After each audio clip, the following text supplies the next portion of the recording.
मैं जो फास्ट बात कर रहा हूँ, लेकिन आप इसको स्लो करके ध्यान से अ, समझना है। ओके, वीडियो पॉज करें और पहले समझ ले कि क्या है। Okay, and then only proceed for the next video और फॉरवर्ड करें। Let us see. पहले आपको मिलेगा रूप। तो आपके पास जैसे ही आप मार्केट से चेस बोर्ड लेके आएंगे, उसमें दो सेट्स मिलेंगे आपको। एक रहेगा वाइट का सेट, एक रहेगा ब्लैक का सेट। तो जो भी ब्लैक के साइड से खेल रहा है उसने ब्लैक के पीसेस लेने हैं, और जो वाइट के साथ खेलेंगे वो वाइट के पीसेस सेट लेगा और उसको बोर्ड पे अरेंज करेगा। और ये खेलते वक्त एक दूसरे को कोई हानि ना हो, इस तरीके से खेलना है। रिस्पेक्ट के साथ खेला जाता है ये गेम। ओके, ये जेंटलमैन का गेम है। आपने कभी भी टूर्नामेंट गेम्स देखे होंगे तो वहाँ पर आप जो भी प्लेयर्स खेलते हुए देंगे वो ब्लेजर के साथ खेलते हैं। ब्लैक ब्लेजर्स या ब्लू ब्लू जो भी एक स्टैंडर्ड फॉर्मल कलर्स हैं उनके, उस हिसाब से खेलते हैं। एक दूसरे का रिस्पेक्ट करते हैं। हैंडशेक करने के बाद ही गेम को खेला जाता है। ऐसे नहीं कि कोई भी आए कुछ गाली गलौज करके खेले, इट्स नॉट अलाउड। ओके, चलो देखते हैं। तो ये दो प्लेयर का गेम है। दोनों प्लेयर एक दूसरे के आमने सामने बैठेंगे और अपने अपने चेस पीसेस अरेंज करेंगे। तो देखते हैं, पहले आता है रुक। तो रुक को ढूंढना है अपने पीस सेट में से। दोनों रुक को दोनों हाथों में लेना है और दोनों एक्सट्रीम जो लोअर बॉटम स्क्वायर है वहाँ पर रख देना है। सो आप टेबल पे बैठे हैं। मान लेते हैं मैं आपके साथ बैठा हूँ, आप टेबल पे बैठे हैं, आपका चेस बोर्ड अरेंज किया है और उस अभी आप पीसेस उन पे प्लेस करने वाले। तो कैसे करने वाले? तो पहले आप रूक को ढूंढे। रूक को ढूंढने के बाद उनको दोनों हाथों में रूक लेना है और फिर दोनों एक्सट्रीम स्क्वायर पे रूक को प्लेस करना है। सिमिलर ब्लैक प्लेयर ने भी करना है। ब्लैक के दो स्क्वायर्स हैं, उनमें रूक प्लेस करना है। वाइट ने अपने रूक एक्सट्रीम स्क्वायर्स में प्लेस करने हैं। जो बॉटम वाली लाइन है वहीं पे हमें बड़े पीसेस अरेंज करने हैं। सामने वाले पे सारे पॉन्स ही आने वाले हैं। तो एक बार रुक प्लेस करने के बाद आपको ढूंढना है नाइट को। सो नाइट को प्लेस करने के लिए आप पहले नाइट को पहचानिए। नाइट को पहचानना बहुत ही आसान है, कि वो घोड़े जैसा ही दिखता है।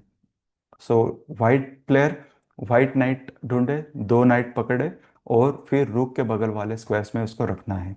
सिमिलरली ब्लैक प्लेयर ने ब्लैक नाइट्स लेने हैं और फिर रूक के बगल में जो भी स्क्वायर्स हैं वहाँ पर उन दोनों को प्लेस करना है।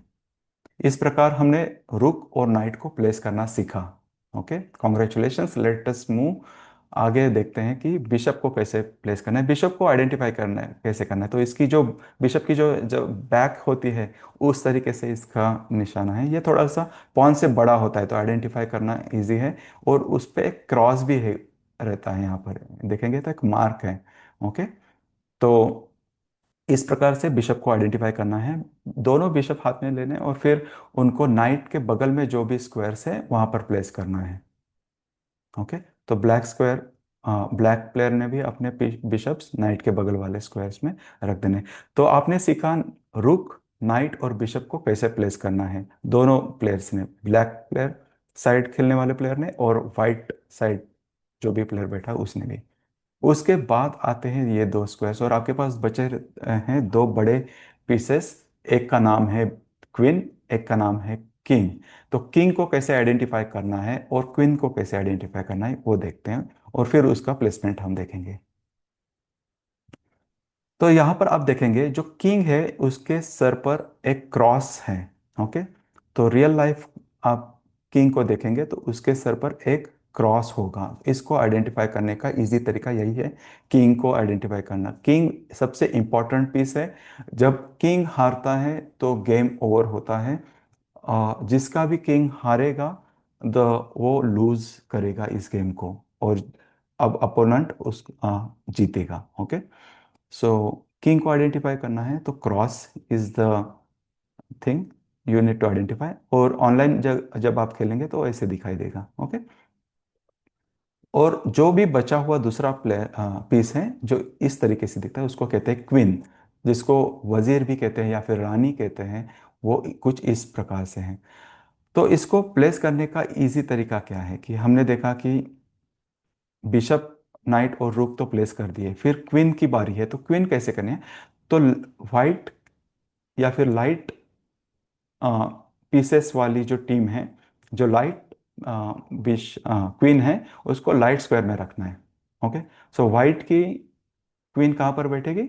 D1 में। D1 क्या है मैं बाद में बताऊंगा, लेकिन फिलहाल ये समझ लेते कि जो व्हाइट और ब्लैक यहाँ पर दो स्क्वायर्स है, उसमें से व्हाइट वाला बंदा अपनी क्वीन व्हाइट वाले स्क्वायर्स में रखेगा, और ब्लैक वाला बंदा अपनी क्वीन डार्क स्क्वायर में रखेगा। सो क्वीन एक दूसरे के आमने सामने बैठेगी। ओके। और जो बचा हुआ है वहां पर किंग।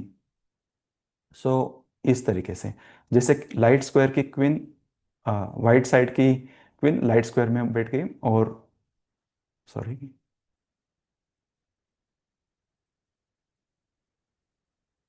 और ब्लैक साइड की क्वीन ब्लैक साइड में बैठ गई। ओके। ब्लैक स्क्वायर में। और बचा हुआ जो है वहां पर डार्क किंग बैठेगा, और फिर वाइट्स का किंग यहाँ पर बैठेगा। ओके, क्वीन के बगल में। तो किंग एक दूसरे के आमने सामने रहेंगे, क्वीन एक दूसरे के आमने सामने रहेंगे। Okay. So complete board setup इस तरीके से दिखाई देगा आपको। जो भी बचे हुए पॉन्स हैं, पॉन्स कुछ ऐसे दिखाई देंगे। ओके। एक छोटे से नन्हे से प्यारे से पीसेस रहते हैं ये। आपके पास 8 पॉन रहेंगे। जैसे यहाँ पर देखेंगे तो रूक आपके पास दो ही है, नाइट दो ही है, क्वीन एक ही है, या फिर बिशप दो ही है, लेकिन पॉन आपके पास काफ़ी सारे हैं। तो 8 पॉन रहेंगे। इन सारे 8 पॉन को इन सारे पीसेस के सामने वाले लाइन में आपको प्लेस करने हैं, हर एक स्क्वायर में एक एक। तो जैसे ब्लैक ने अपने सारे पॉन्स यहाँ पर रख दिए, और फिर वाइट अपने सारे पीसेस यहाँ पर रख देता है, पॉन्स हर एक पीस के सामने।